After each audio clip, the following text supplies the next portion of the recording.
Good morning, everybody. Aloha. I want to thank Representatives Chu, Lee, two of my friends from the U.S. House. I served with them back when, and we're still fighting the good fight. And the Congressional Black and Hispanic Caucuses, and to all of the organizations that have worked on this bill, which is very comprehensive. If you've seen the bill, it's 1,800 pages long. So, healthcare is a fundamental right. I consider it a right, not a privilege, which is why Democrats fight to make sure everyone can get the care they need in our country. I was in the House and on one of the committees of jurisdiction when we passed the Affordable Care Act. And that took a lot of doing because there were people protesting. There were a lot of people who were totally against the passage of the ACA. And that was a historic legislation which expanded healthcare access to tens of millions of Americans and lowered costs for millions more. And under President Biden, we passed the Inflation Reduction Act, which lowered healthcare costs for millions of older Americans on Medicare, capping prescription drug costs at $2,000 a year. Again, massively important to the millions of seniors who are on Medicare. But too often, the healthcare needs of underserved communities, our AA NHPI communities, are not truly met. Our communities have higher rates of diseases such as hepatitis B and tuberculosis, and often face cultural and language barriers in getting the health care we need. People of color and other marginalized groups face unique health challenges that require targeted solutions. And that is why today we are proud to reintroduce the Health Equity and Accountability Act, HEA, a bill first introduced in 2003 by our friend, the late Congressman Elijah Cummings. This bill is massive, nearly 1,800 pages, and covers everything from data collection and culturally competent care to research for diseases like diabetes and HIV and so much more. It lays the groundwork for a country in which the healthcare needs of all Americans are better met by better understanding and directly targeting the challenges our communities face. But as we work to strengthen healthcare for every American, Republicans want to make it even harder for us to access the care that we need. Not only have Republicans tried to eliminate the ACA dozens of times, I think we all remember one of the last times when John McCain cast the decisive vote to prevent the ACA from being repealed that time. So, the Republicans are not on the same page as we are on wanting healthcare to be accessible to all. In fact, their new roadmap, Project 2025, weakens Medicaid, restricts critical medical research at the NIH reinstates Trump-era policies, negative policies, and much more. And as they try to drag our country backwards, we will continue pushing forward to ensure everyone in our country has access to health care. So thank you. And now I'd like to introduce HEA's House Lead, my friend, Congresswoman Barbara Lee. Barbara. Thank you very much. Thank you, Senator Hirono, very much for your tremendous leadership. And you can see through her leadership, this is bicameral, and it's so important to have the Senate on the same page as the House, because that's how we're going to get this finally passed and signed into law. And I'm so proud of our chair, Judy Chu, who has stayed the course. We And all have stayed the course. it's been really 20, 20, yeah. And as I think about this, we actually were able, because of HIA, to include some provisions in the Affordable Care Act Yes. when it was passed. And also, too, is Nanette Radigan here? I wanted to thank the Hispanic Caucus and, of course, the Congressional Black Caucus, chaired by Congressman Steve Horsford, our chair, but also who's going to speak on behalf of the CBC, Congresswoman, actually Dr. Robin Kelly, who's been the CBC lead on HIA for many, many years. This is a visionary bill, and it's really brought the Tri-Caucus together. It's now KPAC's turn, as you heard, to introduce the bill. And so as a proud co-chair of the Congressional Asian Pacific American Caucus Health Care Task Force, along with Congressman Ami Bera, I'm also a member of the Congressional Black Caucus, and I'm very proud to lead the reintroduction of Health Equity and Accountability Act. That's what HEA stands for. Updating the Health Equity and Accountability Act. It's been a long process that would not have been possible without the expertise of so many of you here today. And we're so grateful for the APIA Health Forum and the Association of Asian Pacific Community Health Organizations for their tireless work in leading the community working groups. This is a very democratic process as it relates to the inclusion of so many real points of views and expertise into this bill. Also, I'm grateful for all of our community partners for their leadership in this critical effort to make our communities healthier, and that's what this is about. HEA is a bold and comprehensive vision for addressing racial health disparities and improving health outcomes in communities of color and the underserved. It's the only legislation that directly addresses the intersections of health inequities and race and ethnicity. Racial disparities in health care are persistent and unacceptable.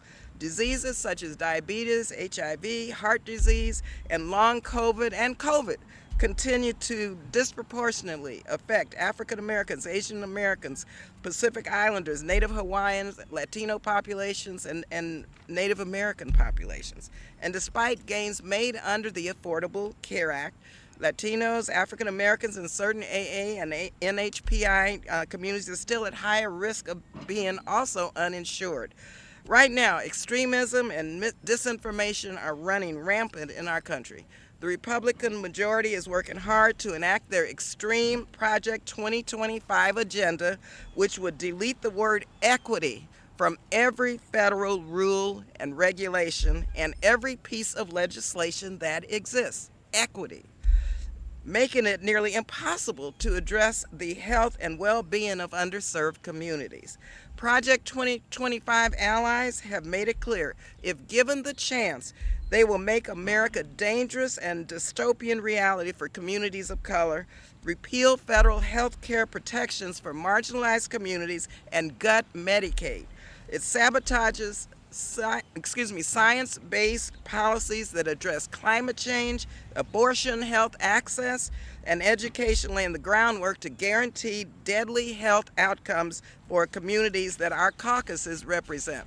That's why it's more important now than ever to get HEA passed and enacted systematically to improve health care, to ensure that all Americans, no matter their race, ethnicity, gender identity, sexual orientation, age, or language background, can stay healthy. As I've often said, equity, especially health equity, is not an add-on or an extra. It's central to the mission of the Biden-Harris administration and Democrats in Congress.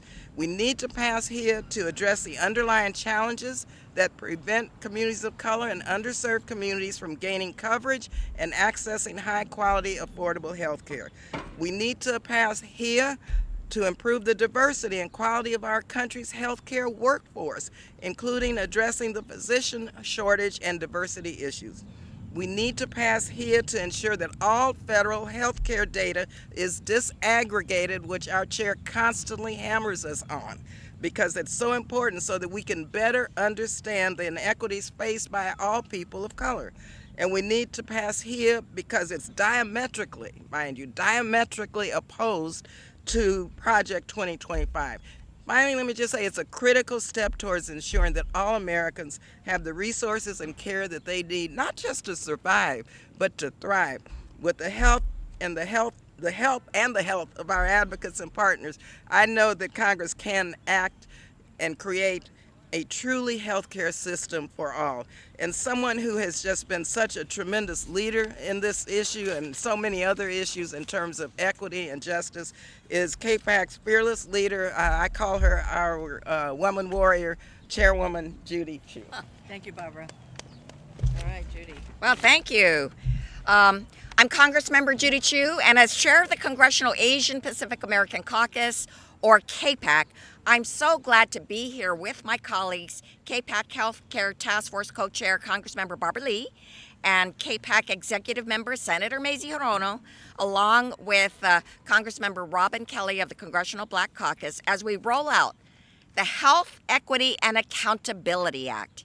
I want to especially thank the lead organizations of the Community Working Group, Asian and Pacific Islander American Health Forum, and the Association of Asian Pacific Community Health Organizations, who put so much work into developing and to helping in advancing this bill alongside KPAC. Reducing health disparities within communities of color is not just an Asian American, Native Hawaiian, and Pacific Islander issue, or an African American issue, or a Latino issue. It's an American issue, one that impacts all of our collective communities. That's why for 2 decades, the one bill that the Congressional Tri-Caucus has taken turns each Congress to introduce is this bill to ensure that our communities have access to quality, affordable health care. Asian American, Native Hawaiian, and Pacific Islander or AA-NHPI communities, like other populations, are disproportionately impacted by a number of health disparities. For example, Asian Americans, who comprise about 7% of the U.S. population, experience about 60% of the chronic hepatitis B burden. Or how about Native Hawaiian and Pacific Islander communities, who are more than twice as likely as white people to die from diabetes?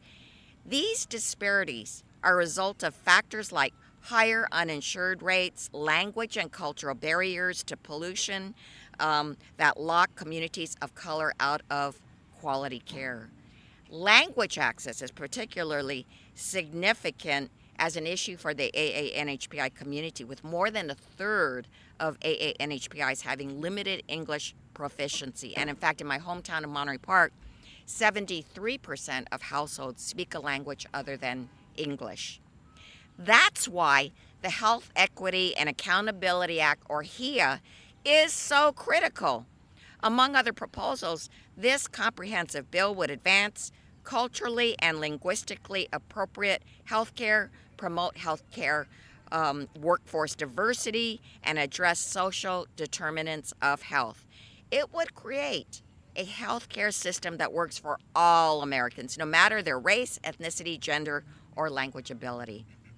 Over the years, HEA has secured transformative victories for millions of Americans. It ensured key provisions on disaggregated data collection and language access that were included in the Affordable Care Act so that we could better understand the needs of underrepresented and underserved populations. It was critical in the fight to finally require states to provide Medicaid coverage for Pacific Islanders from the Marshall Islands, Palau, and the Federated States of Micronesia living in the U.S. And it helped to codify the Office of Minority Health within the Department of Health and Human Services. So it's clear we have to continue to push for life-saving solutions through HEA and build upon our wins in every Congress. There's so much work left to be done, including resources that bolster mental health to improving access to care for immigrants and their families. And we have to defend ourselves against Project 2025, which would gut the Affordable Care Act, resulting in the loss of coverage for millions of Americans, and it would repeal life-saving provisions in the Inflation Reduction Act, such as a $35 insulin cap and the lower drug costs for seniors. So I proudly join my KPAC colleagues in introducing HEA as the Tri-Caucus's ongoing blueprint to make health equity a reality for all. With all of you here today, we will ensure our community's needs are meaningfully addressed, boldly advanced, and fully protected. And now, I would like to turn the podium over to an incredible, an incredible champion for health equity. In fact, she's taken the lead for this bill every time, and she is chair of the CBC Health Brain Trust, and that is Congressmember Robin Kelly. Thank you, Judy. Thank you so much, Chair Chu. It's good to be here with my partners in health. When I became chair of the Congressional Black Caucus about 8, maybe 9 years ago, and they presented me with HIA and said it was my turn, and I was so new. Seeing all those pages scared the you-know-what out of me. But as you've heard already, this bill will address, it doesn't matter where you live, what your zip code is, what your race is, what your gender is, and what your language you speak, that we're taking care of everybody. You can say it's like the diversity, equity, and inclusion bill of health. And even though we've made progress, we have so much more to go. When I think about all the work I do around maternal mortality and morbidity, and the United States, the richest country, and we don't rank very well in that vein. And if we could pass this bill where everyone gets the health care attention and access that we need, it would make a huge, huge difference. And when I think about even gun violence as a public health crisis, what this bill could do with that. When I think about mental health, as someone that has a master's in counseling, how we could help so many people if we pass this bill. So I'm proud to stand here again. I don't know how many Congresses it's been, but I'm proud to be here. My sleeves will be rolled up, ready to help get this bill passed. We need it. And as you've heard my colleagues say, we cannot mess around with Trump's 2025 because all the progress that we have made, he wants to roll back. And we cannot afford to have that in the United States. So thank you. And with that, I introduce... I keep interrupting them. I'm just I got you, it. but you know who to introduce next, Right, Adam. And with that, I'd like to introduce Adam, and I hope I don't butcher your last name, Carbolito. Carbolito, Director of Policy and Advocacy, the Asian Association of Asian Pacific Community Health Organizations. And thank you so much. Thank you so much, Congresswoman, Senators. Good morning, everyone, or as we say in my home island of Guam, Hafade and Minanasizus. Hafade.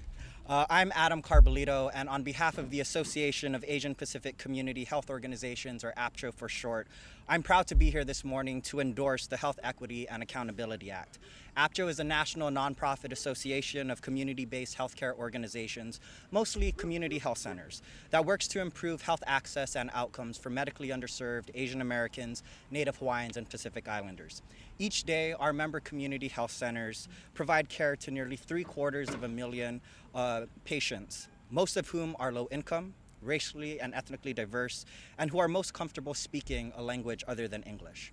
Unfortunately, for many Asian Americans, Native Hawaiians, and Pacific Islanders, and other communities of color, health disparities and difficulties accessing and navigating the healthcare system are regrettably facts of life. Our communities are consistently underrepresented, or worse, completely invisible in health data and research. Community members are often unable to communicate with their doctors or nurse in a language they can understand.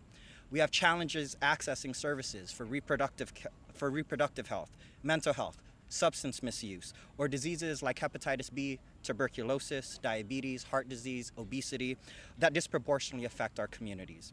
Many are unable to get insurance because of their immigration status, or are unable to afford insurance. And many AA and NHPI sit at the intersection of not just being a person of color, but also a woman, an LGBTQ individual, a person with a disability, or a resident of rural America, a U.S. territory, or a socioeconomically diverse community. Our communities, like so many others, are in dire need of help, and Congress has a responsibility to act.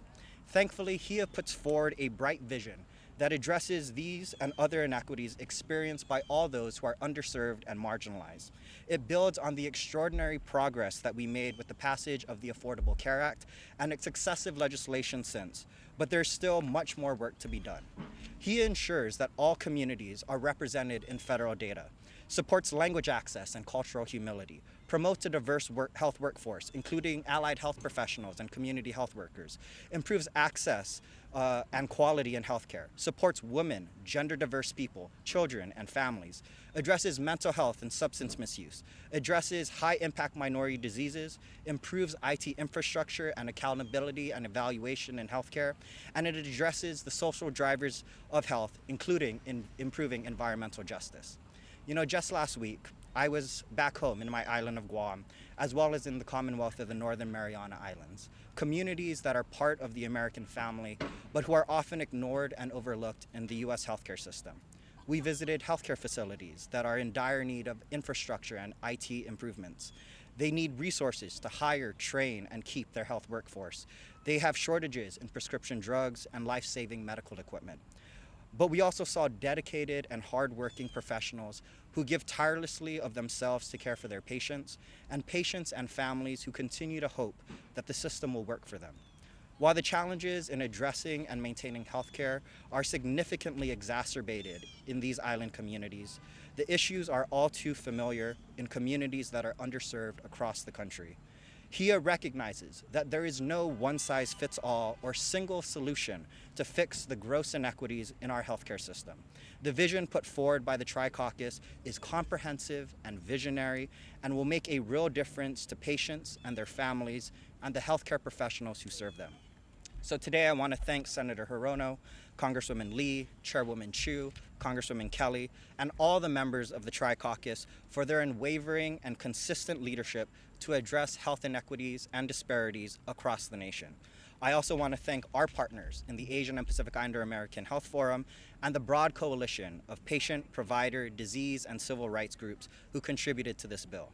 APCHO and our member community health centers are proud to endorse HIA, and we look forward to our continued partnership to reject any effort to erode the progress that we have made and instead advance this vision of health equity for all. So thank you, Sidus Masi, and I'll turn it over to my community. You know what? I don't want to skip Juliet. She was on the list. So. I was going to turn it to her. Oh, very Yeah. good. See, we are definitely on the page. We Yeah. know where we're supposed to. Okay, Thank you, Senator. continue. Yeah, and I'd like to turn it over to my community working group co-lead, Juliet Choi, with the Asian and Pacific Islander American Health Forum. Thank you. Thank you. Good morning, all. I stand before you as the proud daughter of South Korean immigrants. I am so honored and humbled to stand here with you, with our fierce leaders, female leaders here on Capitol Hill. Our sincere thanks to Senator Mazie Hirono, Congresswoman Barbara Lee, Congressional Asian Pacific American Caucus Chair Judy Chu, and of course Dr. Robin Kelly of the Congressional Black Caucus.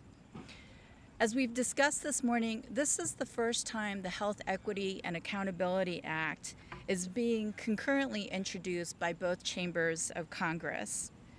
Thank you to the endearing, the stewardship, leadership of the Tri-Caucus, the Congressional Asian Pacific American Caucus, the Congressional Hispanic Caucus, and the Congressional Black Caucus for bringing collective power to underserved and underrepresented communities.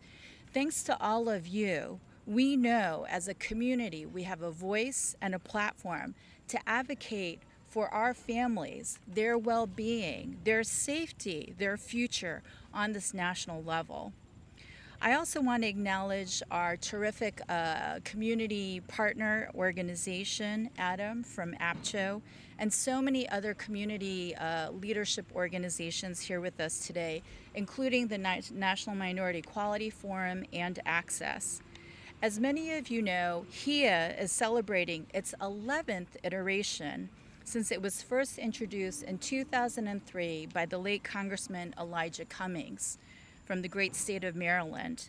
The Health Forum has been an incredibly proud partner to have been part of the HIA family and to be KPAC's counterpoint in 2011, 2018, and of course today.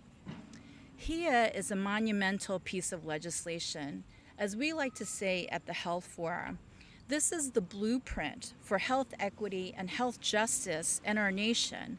It starts with the understanding that uplifting all of our communities requires listening to our communities and centering community voice.